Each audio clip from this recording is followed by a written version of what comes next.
Madam President, distinguished guests, ladies and gentlemen, the Prime Minister.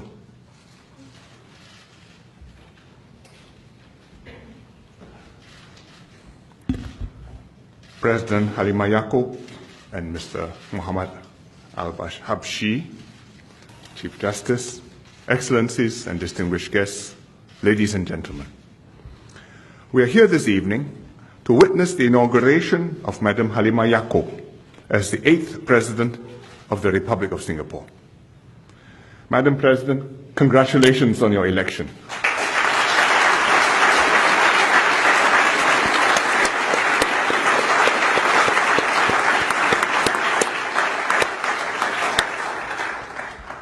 Madam President, your story reflects the Singapore story, how we have come this far together and what we aspire to be as a nation. You have overcome difficult challenges in your life. Your early years were of hardship and deprivation. But you studied and worked hard to get a good education and a steady job to support your family. In time, you achieved success, but you never forgot the poverty of your childhood. You went out of your way to help those in need and enable many others to succeed, as you yourself have done. Your life story symbolizes the sort of society that we aspire to be and reminds us that the Singapore story is one of hope and opportunity. In Singapore, no matter where we begin in life, if we work hard, we will have ample chances to do well. And when we make good, we have a responsibility, in turn, to help others around us.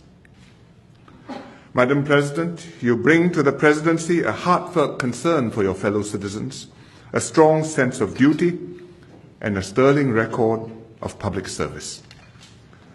As a unionist, you championed workers' interests.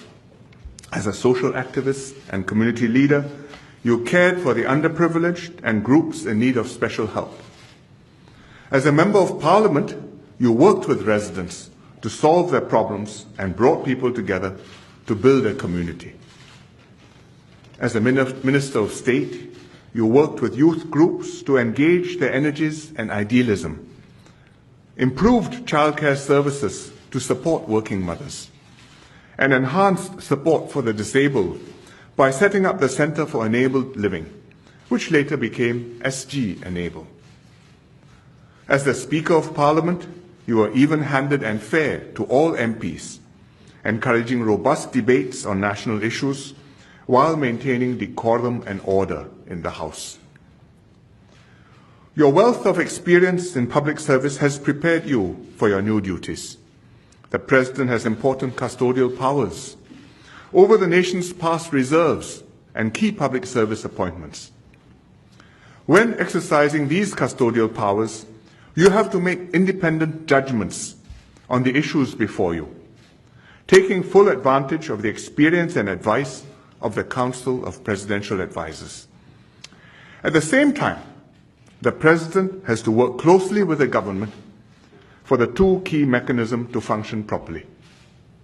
I look forward to establishing such a relationship with you, just as I did with your predecessors. However, there is one significant difference between being President and your previous posts. Hitherto, you have been fighting the good fight in the unions, in the political arena, in the governing party. Now, as President, you have to be non-partisan and above the political fray. The highest office in the land, the President, is the symbol of the nation. As the President, you have to be the unifying figure of our nation and represent all Singaporeans. I'm confident that you will adapt to this new role and perform it with distinction. Madam President, you are the first Malay to become President since our first President, Encik Yusof Ishak, 47 years ago. You are also the first Malay to be elected President since it became an elected office in 1991, and the first President elected since the major constitutional changes last year. You are also our first female President. Your swearing in today is therefore a significant moment in our history. Today, we reaffirm the pledge that Mr. Lee Kuan Yew made on the 9th of August 1965, in the very first hours of our independence, that this would not be a Malay nation, a Chinese nation, nor an Indian nation. Everybody would have his place, equal regardless of language, culture, religion. When Mr. Lee made this pledge, we had a Malay head of state.